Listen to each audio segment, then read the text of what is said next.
It's Trinity season! What are you talking about? I was about to start playing Persona 5. No, you have to play Trinity! It's the best way to experience Yu-Gi-Oh! But I don't want to play Yu-Gi-Oh! Yes, you do! You want to play Yu-Gi-Oh! And you want to play Trinity! I know what you want! I know what you all want!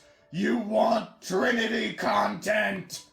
Hey everybody, Joseph Rothschild here, aka MBT, back again with another episode of 10-Minute Testing. It's that time of the month again when I stare my SEO rank in the eye and dare it to get too comfy. Time for a Trinity video. Everyone's third favorite format, well, fourth now that we've got speed duels, just went through one of its quarterly ban list updates, so let's see if we can hit the ground running by breaking the new format before it's solved. But first, for those of you still unfamiliar with the greatest advancement in the Yugist sciences of our generation, I'll give you a quick rundown on what the format's about. In an attempt to resolve the massive advantage swings, OTKs, and general speed of modern Yu-Gi-Oh!, Trinity format is a format with several rule changes and a custom ban list. The rule changes are the following. 1. You can only summon effect monsters 3 times per turn. 2. You can only play one of any individual card.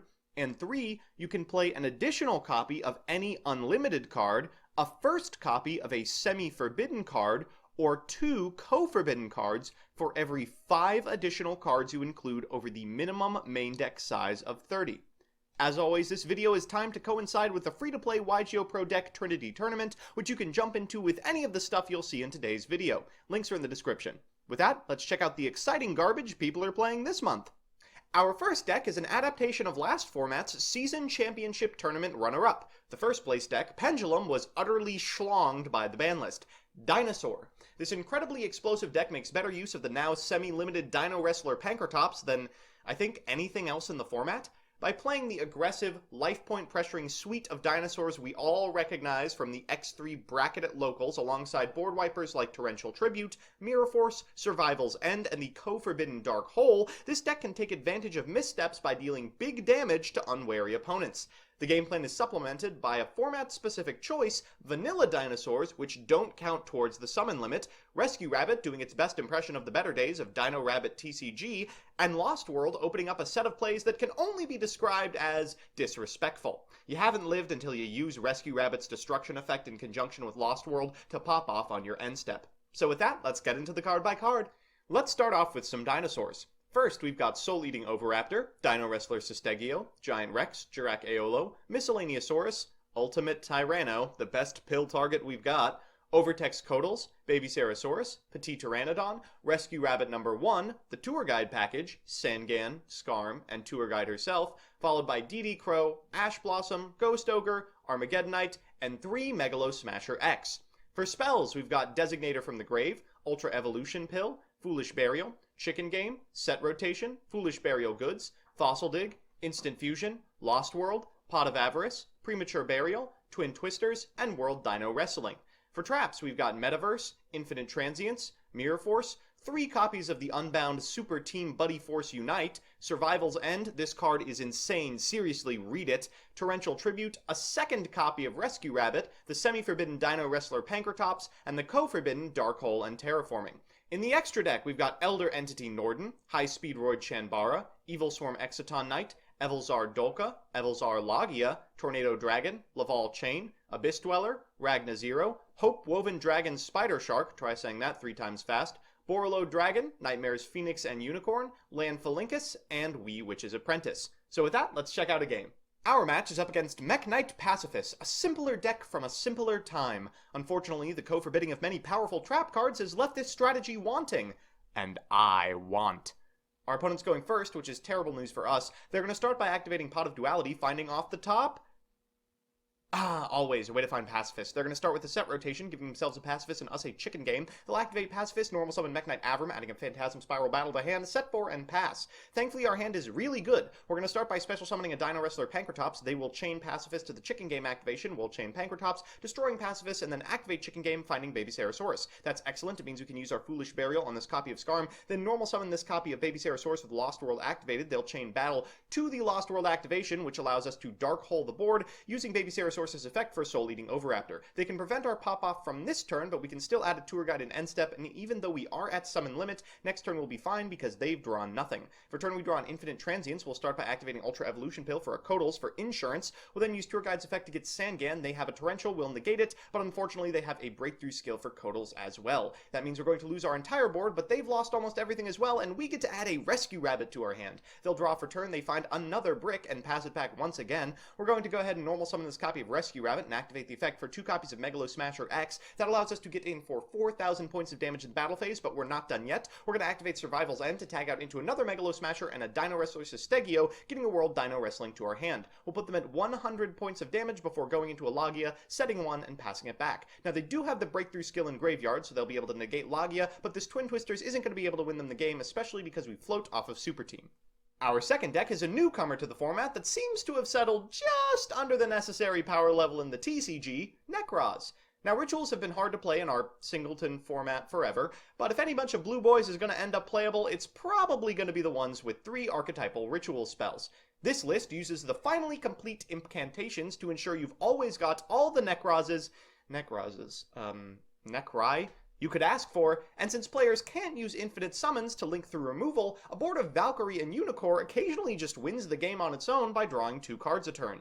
This list is further helped by the recent ban list, which has made it harder to play a significant amount of back row that had been preventing combo-adjacent decks like this one from previously popping off. Because we're on exactly 1 trap, it might as well be Solemn Scolding, and because we want to be able to find our game plan as often as possible, we're only on 35 cards, splashing a single Trinity for an additional format of Cross Format All-Star Preparation of Rites in case we need to sneak our Brio back for round 2.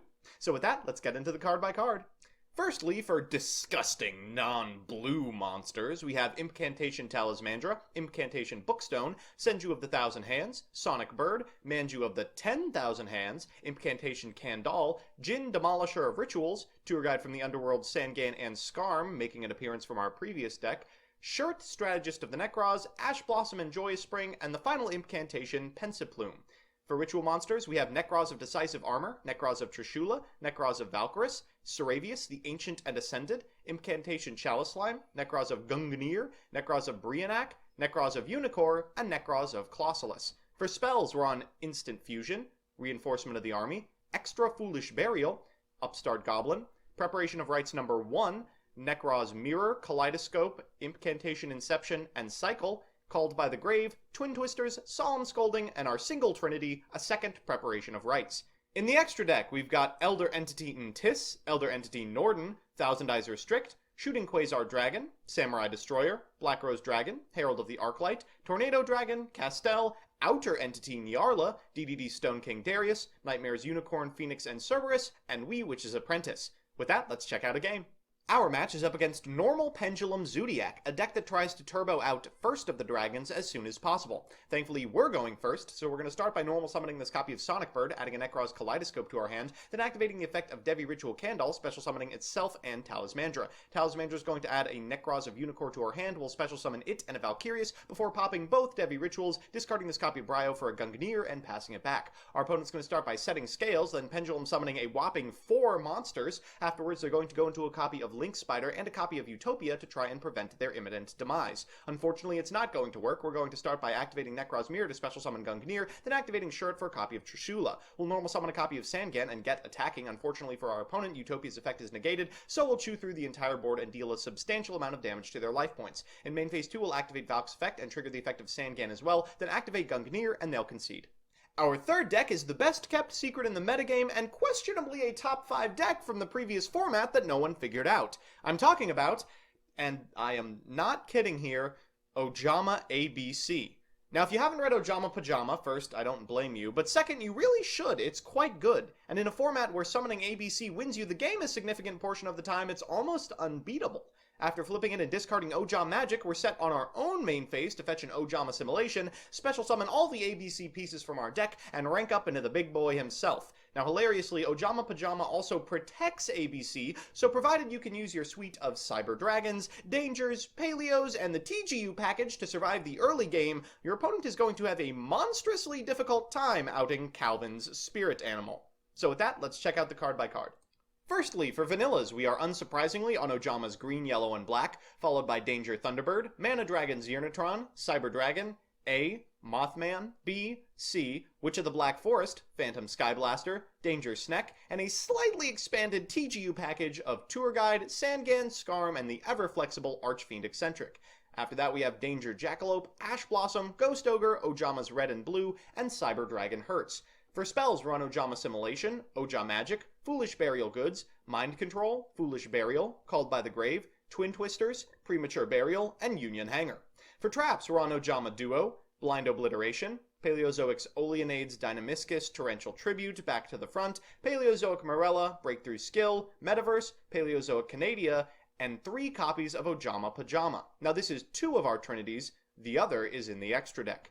Let's go there now. We've got A to Z Buster Cannon, Chimeratech Megafleet Dragon, Tornado Dragon, Evil Swarm Exciton Knight, Diagusto Emerald, Paleozoic Opabinia, Gaia Saber the Lightning Shadow, Nightmare's Unicorn, Phoenix and Cerberus, Cleafor Genius, Wee Witch's Apprentice, Lanphalinkus, Link Spider, and our final semi-limited card, ABC himself. So with that, let's check out a game.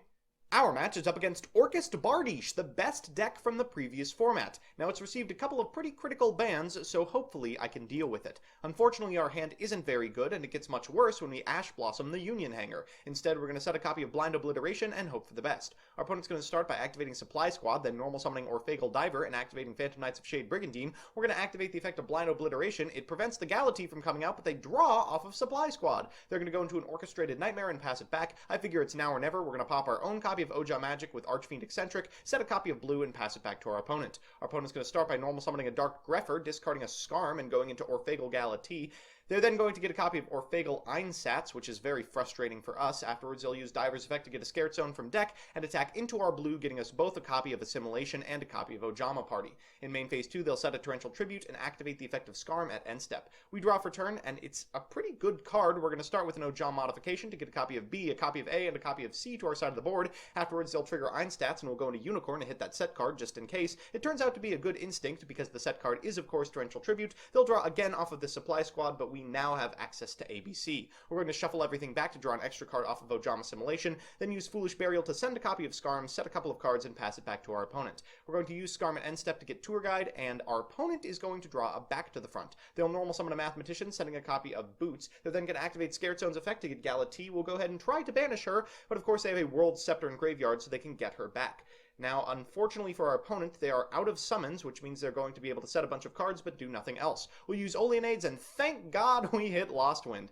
We don't expect to go into the extra deck for the remainder of the game, so in battle phase we're going to banish this Galatea, then activate the Grave effect of Ojama Duo, then use the effect of Blue to add a couple of Ojamas to our hand for future ABC fodder. We'll get in for 1500, they draw a couple of cards off of it, but I don't think there's too much left in their deck that outs ABC. They'll activate Return to the Front Lines for a Dark Greffer, but that doesn't do a whole lot. They'll go ahead and normal summon a copy of Tour Guide, getting a Sandgan. I figure that's as good a target as any for the banish effect. They'll go into Wee Witch's Apprentice and attack, then activating a Phantom Knight's Sword and Damage Step. They're 100 over ABC, but we can protect it with the Ojama Party. We draw a copy of Foolish Burial Goods. We'll use ABC to banish this copy of Wee Witch's Apprentice, and from here we should be able to win the game after they chain a trap and we activate Paleozoic Oleanades. We'll get in for 1200 and 3000, winning the game.